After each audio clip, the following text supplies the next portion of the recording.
Hey guys, welcome back to my channel. Today we will discuss about eclampsia. But before starting the video, I really want to thanks to you guys for subscribing my channel. Like I really feel very blessed as you all are supporting me a lot. So thank you very much and please stay connected with advanced nursing tips. And in previous video we discussed about preeclampsia and don't forget to watch it as well. So let's get started. First is definition of eclampsia.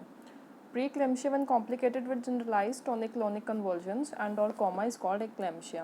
तो क्या होता है eclampsia में, जब preeclampsia क्या ज़्यादा complicate हो जाए, ठीक है, मतलब उसमें क्या preeclampsia में हमने पढ़ा था अभी पेशेंट को क्या हाइपरटेंशन हो जाता है, उसका जो ब्लड प्रेशर है राइज हो जाता है, प्लस प्रोटीन यूरिया होता है.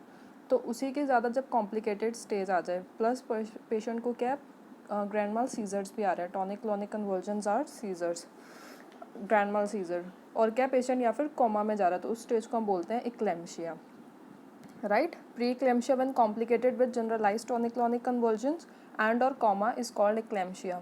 तो क्या होता है इक्लेम्शिया, जब प्री इक्लेम्शिया की क्या है ज़्यादा कॉम्प्लिकेशन आ जाए, तो प्री इक्लेम्शिया के सिम्टम्स हैं ही, प्लस क्या पेशेंट को टॉनिक क्लॉनिक कन्वर्जन्स भी आ रहे हैं, ग्रैंड माल सीजर्स आ रहे हैं, मतलब जिसमें क्या होता है पर्सन को क्या कॉन्शियसनेस उसकी लॉस हो जाती है और वायलेंट मसल कॉन्ट्रैक्शंस आने लग जाती हैं, तो उस स्टेज को हम बोलते हैं इक्लेम्शिया. सेकेंड डेफिनेशन इन्होंने दी, the term eclampsia is derived from Greek word, right? Greek word meaning like a flash of lightning. It may occur quite abruptly without any warning manifestation. तो इक्लेम्शिया का इन्होंने बताया भी ग्रीक वर्ड से ड्राइव हुआ है, जिसका मीनिंग है like a flash of lightning. So like a flash of lightning means a thunder storms which appear for a while and then disappears, like as how eclampsia appears for a while. So it occur quite abruptly without any warning manifestation, मतलब कोई sign and symptoms हमें पता है पहले आए या ना आए, एकदम से आएंगे, ये इक्लेम्शिया का सीजर अकर होगा और उसके बाद क्या डिसअपियर हो जाएगा. सो व्हाट इज़ इक्लेम्शिया, जिसमें क्या हाइपरटेंशन हो रहा है पेशेंट को, प्लस क्या टॉनिक क्लॉनिक कन्वर्जन्स भी आ रहे हैं. तो आगे बढ़ते हैं. Onset of convulsions. तो ऑनसेट ऑफ कन्वर्जन्स को इन्होंने 3 में डिवाइड किया, एंटीपार्टम, इंट्रापार्टम एंड पोस्टपार्टम. तो एंटीपार्टम के 50% अकरेंस रेट है. तो what is antepartum, fits occur before the onset of labour.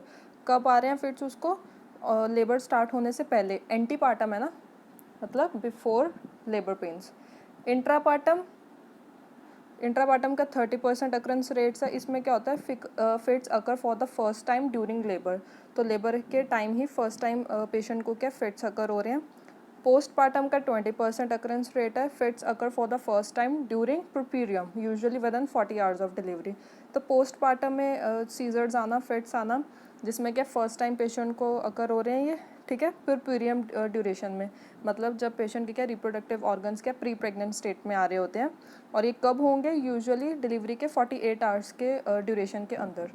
तो ये इसके ऑनसेट है कन्वर्जन के, antepartum, intrapartum, postpartum. Most common होता है एंटीपार्टम हमारा. Then next is sign and symptoms क्या होंगे. Eclamptic convulsions are consist of 4 stages. तो 4 स्टेजेस में इन्होंने क्लासीफाई कर दिया साइन एंड सिम्टम्स को. First is premonitory stage, then tonic stage, third is clonic stage and fourth is stage of coma. तो इनको 1 बाय 1 पढ़ते हैं. First is premonitory stage.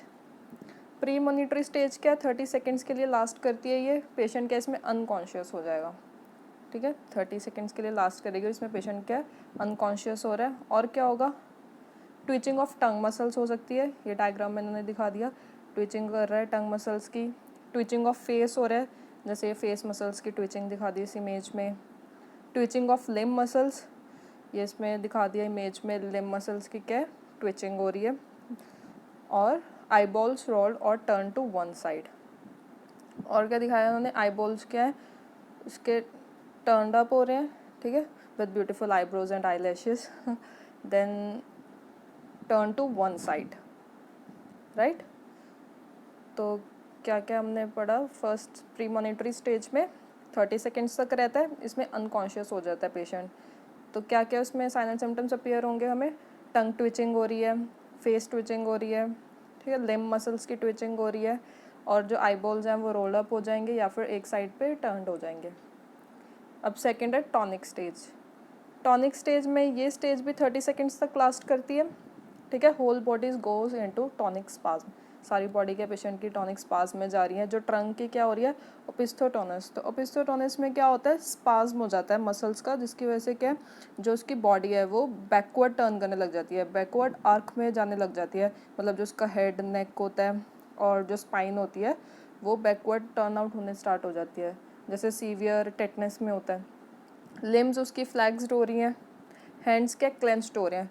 Clenched मतलब जैसे टाइट फिस्ट बना लेना हाथ की, ठीक है, जो ओपन नहीं कर पा रहे हैं हम काफ़ी ज़्यादा फोर्स अप्लाई करने के बाद, तो हैंड्स की क्या क्लेंच्ड कर रहे हैं हैंड्स को अपने। रेस्पिरेशन उसकी सीज हो रही है, ठीक है, स्टॉप हो रही है for a while. And the tongue protrudes between the teeth.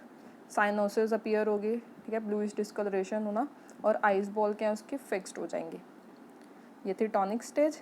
क्या हो रहा है इसमें, ये भी 30 सेकेंड्स तक ही रहेगी पहली वाली स्टेज की तरह। सारी बॉडी उसकी क्या टॉनिक स्पाज्म में जा रही है, ठीक है, ट्रंक की स्पाज्म हो रही है जैसे, ठीक है, अपर बॉडी की लिम्स उसके फ्लेक्स्ड हो रहे हैं, हैंड्स क्या क्लेंच्ड कर रहा है, टाइट फिस्ट बना रहा है, उसकी रेस्पिरेशन सीज हो जाएगी, टंग प्रोट्रूड हो जाएगी टीथ के बीच में, ठीक है, साइनोसिस होनी स्टार्ट हो जाएगी और आईबॉल्स क्या उसके फिक्स्ड हो जाएंगे।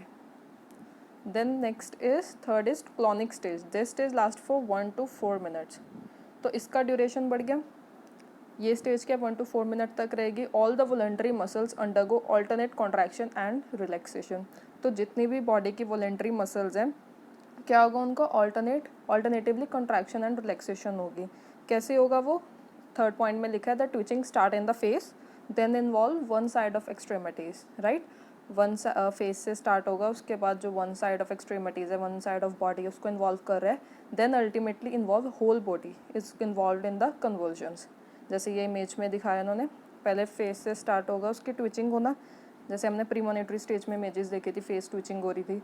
उसके बाद उसकी वन साइड ऑफ बॉडीज़ है, ठीक है, वन साइड ऑफ एक्सट्रीमिटीज़ हैं जो उनमें ट्विचिंग होना स्टार्ट होगी, फिर अल्टीमेटली क्या सारी बॉडी की इन्वॉल्वमेंट हो जाएगी। ये थी क्लॉनिक स्टेज। और क्या होगा इसमें, क्लॉनिक स्टेज में ही blood stained frothy secretions fill the mouth. जो उसका जो माउथ है उसमें क्या फ्रोथी सिक्रीशंस होगी, ठीक है, फ्रोथी सिक्रीशंस में क्या है ब्लड भी होगा। तो ये इमेज में दिखाया ब्लड स्ट्रेन फ्रोथी सिक्रीशंस हैं उसकी पेशेंट की। उसके बाद लास्ट है stage of coma. Following the fit the patient passes on to the stage of coma. तो फिट्स आने के बाद क्या पेशेंट उसको फॉलोअप करते हुए क्या कोमा स्टेज में जा रहा है। या तो ये थोड़ी ड्यूरेशन के लिए रहेगा, ब्रीफ पीरियड के लिए रहेगा, और मे परसिस्ट अंटिल अनदर कन्वर्जन, और जब तक क्या जो सेकेंड स्टेज नहीं आ रही है कन्वर्जन की तब तक परसिस्ट करेगा। पेशेंट क्या कंफ्यूज स्टेट में रहेगा जब तक फिट्स आ रहे हैं उसको, और कुछ भी उसे याद नहीं आ पाएगा। तो ये थी स्टेज ऑफ कोमा, इसके तो हमें नाम से ही क्लियर हो रहा है। फिर क्या क्या कॉम्प्लिकेशंस आएंगे, अब एक्लेम्शिया हो रहा है पेशेंट को तो क्या क्या इंजरीज हो सकती हैं उसे।